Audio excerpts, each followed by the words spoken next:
dimanche 20h. Domingo Radio Stream sur Énergie. Dans les actus de PA. Sur Énergie. J'ai un jingle, enfin, ça c'est incroyable, ça fait quand même plaisir. Richard Darbois, bon, on a pas mal, mais pour les actus de PA quand même, chaque semaine, justement, je vais vous chercher des petites infos que vous avez peut-être pas vu passer, que vous savez pas, et quand même, il se passe des choses dans le monde et c'est important d'en parler. On va commencer avec la 5G. La 5G, on nous en parle un peu partout, beaucoup de gens savent pas exactement ce que c'est. En tout cas, la Corée du Sud a lancé là ce vendredi, et ben tout simplement sa première expérience 5G, donc ils vont pouvoir commencer. C'est les premiers à développer carrément la commercialisation des services de téléphone donc mobile de 5e génération, parce que il faut savoir que la 5G ira donc... Ça passe pas sur tous les téléphones du coup. Exactement, c'est une technologie 20 fois plus rapide qui peut aller jusqu'à 100 gigas je crois, 100 gigabits, mais par contre ton téléphone à l'heure actuelle tu peux plus aller sur le WAP. Adapté. Mais Samsung a sorti instant un mobile le soir même, en mode on est les first. En fait ils avaient sorti avant même avant, la veille. c'est le Galaxy S10 mais version 5G. Ils sont forts, ils sont forts. Ouais, ils sont forts. Mais voilà, en tout cas la 5G c'est clair que ça va peut-être annoncer pas mal de nouveautés, rien que pour nous dans le jeu vidéo justement, différentes manières de jouer, de consommer sur mobile. On en parlait beaucoup, il y a 10 ans c'était impossible d'imaginer que ça soit de l'e-sport ou autre sur téléphone. Maintenant il y a de plus en plus de choses qui se développent, à voir jusque où, mais tout ce qui est streaming forcément va avoir un impact. Alors il faut savoir, parce que beaucoup de gens se demandent aussi en France, donc là la Corée du Sud ils sont hyper avancés, vous le savez. Eux ils sont déjà en 4G partout quoi, non? Eux il y a aucun souci, même dans le métro et tout. 4G+. C'est très très bien connecté. Par exemple aux États-Unis, là ils vont lancer dans 2 villes le 11 avril justement, donc des expériences 5G, c'est Verizon si je dis pas de bêtises, qui fait ça. Et nous en fait fin 2017 on a ratifié donc un petit accord pour de la 5G, mais pas vraiment de la 5G. C'est le générique de la 5G bridée. Il y a déjà 4G+ qui existe et c'est 4G++ en fait un peu, tu vois. Parce que pour avoir la 5G en fait t'es obligé de refaire tout ton réseau, etc. Ouais. T'es obligé de remettre à niveau les infrastructures. Donc nous c'est estimé pour 2020. Donc comptez 2021, 2022, histoire d'être large à peu près, comme ça on sera bien. La 4G dans le métro à Paris, si je dis pas de bêtises, c'est prévu depuis 2008 quoi. Donc en vrai, je voyais encore des pubs. Pas. Donc bon, on est bien. En fait, le truc c'est que on en parlait juste avant justement, là ça parle déjà de 5G, etc. À l'heure actuelle, tu prends le train, tu traverses la France. Ça marche pas, hein. T'as même pas Edge, tu vois. Ouais, je suis d'accord. Donc c'est vrai que ça serait peut-être justement, peut-être un peu moins joué sur la course à tout prix à augmenter la technologie, mais il y a pas mal de gens, même en France ou quoi, où c'est pas spécialement rentable, mais qui ont envie. Il y a des gens, je suis sûr, ils sont encore en Edge et tout, hein, dans certains villages. Moi, je me rappelle quand j'étais dans le sud, j'avais là où j'habitais, juste à côté, t'avais un village limite de 2000 personnes. Tu captes que le Edge. Et t'es en mode, mais comment c'est possible? C'est possible. Yes.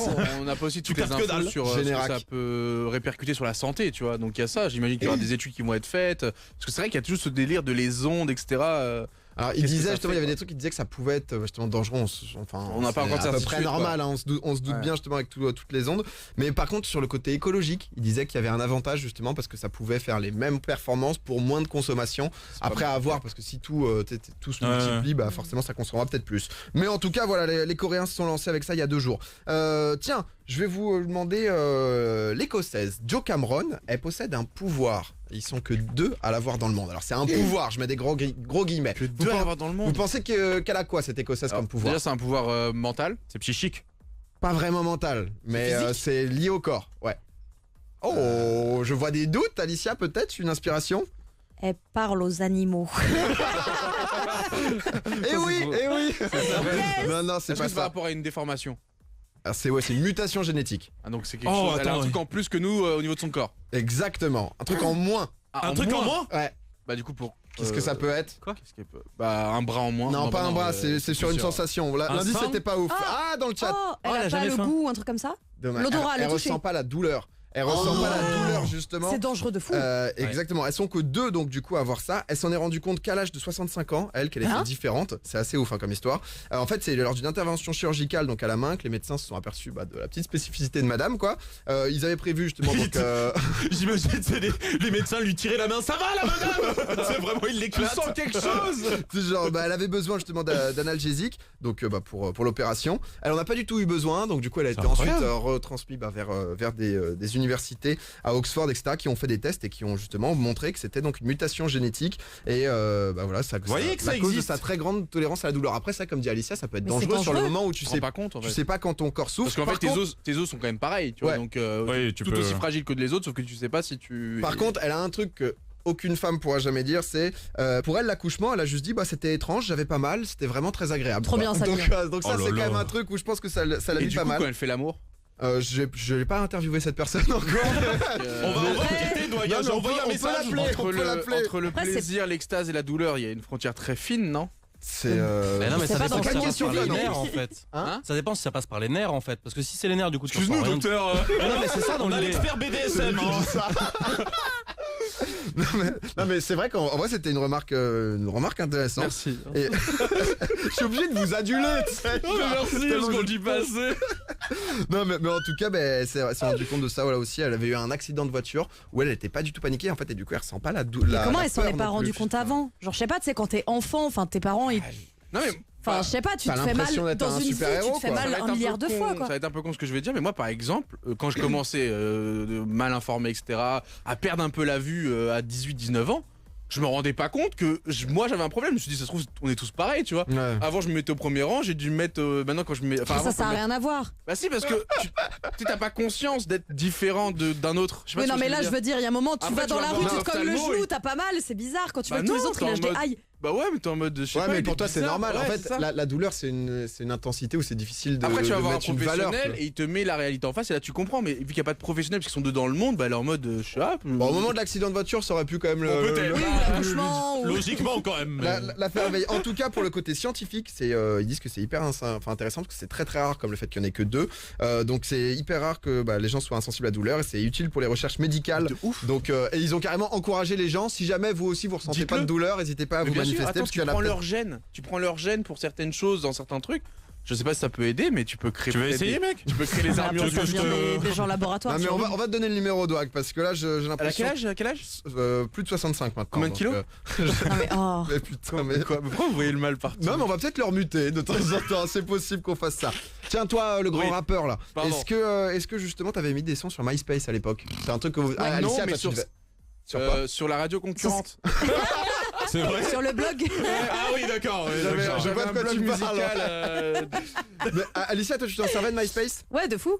Il y avait le système des 8 premiers amis et tout, c'était la guerre. J'ai jamais utilisé J'ai jamais eu MySpace. Non, moi. MySpace, Ah, non, mais mais. vous êtes. MySpace, je pense que ça a été le C'est premier trop bien. réseau social de beaucoup de gens, honnêtement. Mais c'est incroyable, MySpace. Et ben là, ils ont effacé 50 millions de titres. Donc, Ouais. 50 millions de titres effacés, c'est quand même assez ouf. Entre 2003 et 2015, pour un souci de migration de serveurs, justement, une énorme boulette quand même, parce que c'est incroyable, quoi. Faut savoir quand même, il y a genre Adele, The Weeknd, Lily Allen, etc., qui ont fait leur début Ils se là-dessus. sont lancés, tu Et vois. qui ont été découverts aussi grâce à ça. Et il y a quand même justement une petite université qui a réussi, c'est incroyable ce qu'ils ont fait. En fait, ils ont réussi à gratter 1,3 Tera de son. Donc, ils ont protégé parmi ces 50 millions de titres, 450 000 titres qui sont maintenant en usage libre. On sait pas trop d'ailleurs Ok. niveau droit d'auteur. C'est tellement le bordel qu'on sait pas trop. Hein. Les gars, au moins, on les a sauvés, ça. Ils ont mais je trouve ça ouf quand même que 14 millions d'artistes pour 50 millions de titres qui ont été effacés juste sur un bug, tu vois. Je sais pas niveau propriété, etc. ce que ça donne, mais c'est- Après, dans ma tête, Après- c'était après, limite fermé, MySpace, tu vois. Ouais, moi aussi, je pensais que ça existait Pour plus. moi, ça n'existait même pensais que ça plus. Il y existait avait plus non plus de plus. reste, quoi. Parce Mais, que Vine avait fait pareil. Par exemple, moi, j'avais des Vine et j'avais voulu les retrouver. Ils délai. n'existent plus. Ouais. Enfin, à part si t'as un mini lien, il y en a un qui passe de temps en temps, tu vois. Ils donc, ont fermé leur serveur, ils ouais, ont ouais. pas payé des serveurs s'ils ont Mm. plus d'utilité, normal. Hein. ouais, c'est. Mais je pensais que MySpace, comme Zank, je pensais que Ah, c'était je sais mort. pas. Bah c'est bien mort, hein. personne n'utilise, mais ils se sont plantés sur les serveurs. Allez, petite anecdote, je vous en refais une. Un divorce coûteux mais qui se passe bien. Ah, je sais. T'es bon toi. Amazon, Bezos. Bien sûr, sa bravo, femme qui- bravo, Jeff Bezos, l'homme Ouais. le plus riche du monde, quand même, devant Bill Gates. Donc ça c'est un truc à Devant savoir. Zank, ouais. devant Zank aussi. Devant Zank, mais pas Bon, loin, juste derrière Bill Ah, ça Gates. se joue à 50 balles, hein.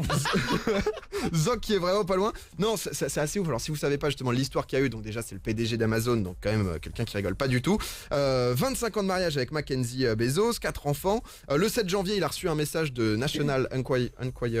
Alicia. National Enquirer. Voilà, exactement. Ça a l'air difficile à dire même pour une bilingue, donc Bah non. je comprends. Ça va. Donc il y a un tabloïd, en gros, un journal plutôt trash, on va dire, de la presse américaine, qui a carrément fait une enquête justement, qui a vraiment Dans le cherché, on va dire, dans le couple, qui a carrément filé $200 000 aux frères de l'intéressé. Enfin bon, Ah c'est ouais. genre un vrai délire. Ils ont trouvé donc SMS compromettant, photo où le milliardaire s'exhibe, etc. Oh, oh. Ils lui ont mis la pression. Jeff Bezos, il a décidé de tout balancer sur Twitter le 9 janvier en mode ok, bon, autant balancer qu'on se sépare tout de suite, ça sera plus simple. Et au final, tout le monde est satisfait parce que c'est quand même 160 milliards à se partager, donc le divorce potentiellement le plus cher du monde. 160 milliards de fortune. Au final, elle est devenue la meuf la plus riche du monde. Pas encore, non. Elle a annoncé donc sur Twitter parce que ça a l'air de super bien se passer. Ils sont encore amis. Ça a l'air d'être une relation plutôt saine. Après, c'est de. Il y a aussi de l'intérêt. Il y a de l'intérêt. En même temps, ils l'ont bien géré parce que ça aurait pu mettre un énorme coup businessment parlant à Amazon. Mais vu que ça a été bien géré, qu'ils gardent plein pouvoir, etc., je crois que elle s'en sort bien. Elle a quand même gardé donc 25% des actions qu'ils détenaient ensemble, c'est 16% de tout Amazon. Donc elle a gardé 4%. 4% d'Amazon, c'est à l'heure actuelle. Elle aurait pu réclamer 50. C'est à l'heure actuelle 36 milliards de dollars au prix de l'action, donc là récemment. Et à l'heure actuelle, elle est donc la 3e femme la plus riche du monde derrière, donc Françoise Bettencourt, avec un petit 53 milliards. La France, qui est pas mal, ouais. Et Alice Walton de 45 milliards. Donc c'est quand même des chiffres. D'un côté, pour rebondir sur la news, je trouve ça super intéressant la manière dont ils ont géré ça. Alors bien sûr, elle est pas bête, elle sait très bien que les intérêts d'Amazon servent aussi ses intérêts à elle parce qu'elle conserve des parts. Mais elle aurait pu réclamer plus parce qu'elle aurait pu réclamer jusqu'à 50% des parts qu'ils avaient en commun. Et elle a fait que demander 25% pour laisser assez de puissance à son ex-mari pour que la boîte continue de bien fonctionner et qu'il garde quand même cette autorité qu'il a aujourd'hui. Donc je me suis dit, bon, même s'il y a de l'intérêt économique dedans, il y a quand même, c'est une après, je pense qu'il y a ce moment aussi. Ça se finit bien, ça se finit bien, je trouve. En fait, c'est ce que les gens disaient, c'est que vu le flash, le spotlight qui était mis sur cette affaire, ça s'est plutôt pas mal passé. Mais est-ce que tu vois, genre quand t'es le moment où tu peux choper 36 milliards et tu vas en gratter 45, tu sais, c'est des chiffres où c'est déjà tellement plus que ça représente un milliard, tu vois, c'est tellement démesuré, je trouve que c'est un peu particulier, mais en tout cas, ouais. Le frère donc du coup de la personne avec qui Jeff Bezos a trompé sa femme, qui est encore avec d'ailleurs, il a pris 200 000 $ quand même pour diffuser les SMS compromettants, etc. Donc c'est quand même un peu glauque. Ça l'histoire. Mais ouais, tout ce qui est argent, business, ça rend fou, je pense. Je pense qu'ils sont fous. Ils sont manipulés. Bon après ils sont pas mal quoi. Ils se mettent bien, ils ont pas de soucis au resto quoi. Au resto ça se passe plutôt bien. Tu payes comment toi? Dernière actu et je voulais vous en parler parce que c'est un peu triste. On a retrouvé jeudi un cachalot sur une plage en Italie et moi ça m'a fait de la peine. J'ai vu la photo. Ah c'est horrible. Le cachalot qui était enceinte? Ouais, exactement. C'est 8 mètres de long, FZ, c'était une femelle, et elle a été surtout retrouvée avec 22 kilos de plastique à l'intérieur, justement, ce qui est une des causes de son décès, puisqu'elle pouvait plus se nourrir en fait, et elle était morte de faim, avec le bébé cachalot aussi en décomposition, 3 mètres, donc c'est quand même des sacrés mastodontes. On y a retrouvé donc des sacs poubelles, des filets, lignes de pêche, tubes, un bidon de lessive encore identifiable avec la marque et le code barre, ça c'est quand même ouf, dans le ventre du cachalot, et voilà. Après, il graille tout n'importe quoi lui. Bah ouais, mais le truc c'est que je vais te... Ils savent pas Toi t'es le pire être humain toi, tu vois. Premier degré. Bah ouais, moi je les défends ces personnes-là. Non mais j'ai vécu avec eux. Non mais en vrai on avait aussi retrouvé, genre ça c'est de plus en plus fréquent là, il y a mi-mars, donc il y a 10 jours, une baleine qui était aussi échouée aux Philippines avec 40 kilos de plastique, donc c'est de plus en plus, ça arrive de plus en plus, c'est aussi ça la réalité, on en parle beaucoup, qu'il faut se réveiller, faut se bouger. Les gens sont dégueulasses. Mais forcément ça fait ça. En 2017, 348 millions de tonnes de plastique produits, un peu plus de 10 tonnes de plastique produits par seconde dans le monde, c'est quand même ouf. Et à l'heure actuelle, il y a eu 9 milliards de tonnes de plastique accumulées depuis 1950 et ça part pas. Donc forcément, c'est la merde. Et surtout, en fait, on a tellement rejeté dans les océans qu'il y a ce qu'on appelle un 7e continent qui s'est créé, 1,6 million de kilomètres carrés de détritus marins. Et c'est un délire, ça pèse 80 000 tonnes et c'est comme une décharge flottante. Donc ce qui fait que tu peux utiliser les cerveaux pour créer un aspirateur marin là, c'est plus possible. Bah ça ils avaient pensé, mais en tout cas, il y a une loi là qui est passée justement en Europe où tout ce qui est coton-tige, paille, touillette, etc. peut plus être en plastique, donc de plus en plus on réduit l'usage du plastique au quotidien, on va dire, pour essayer d'en faire avec du carton, les pailles, etc. Mais bon, c'est déjà une petite nouvelle, mais je voulais quand même vous parler du cachalot et de la baleine parce que moi ça m'a fait de la peine. Oui. Et moi je me suis fait la réflexion là, vous savez, il y a 2 semaines j'étais partie en week-end à Montpellier, j'étais allée à la plage et genre il y a un endroit où c'est comme une espèce d'avancée sur l'eau quoi. Et donc c'est des rochers et je regardais en bas et sur les rochers il y avait genre des mégots de clopes, des morceaux de dégueulasse. Mais à quel moment t'as l'idée, alors qu'il y a une poubelle à 2 mètres qui était pas pleine, de te dire, et même si la poubelle est pleine, enfin genre t'as des poches, tu mets dans ta poche, t'attends, tu rentres chez toi, tu mets dans, enfin je sais pas, je comprends pas les.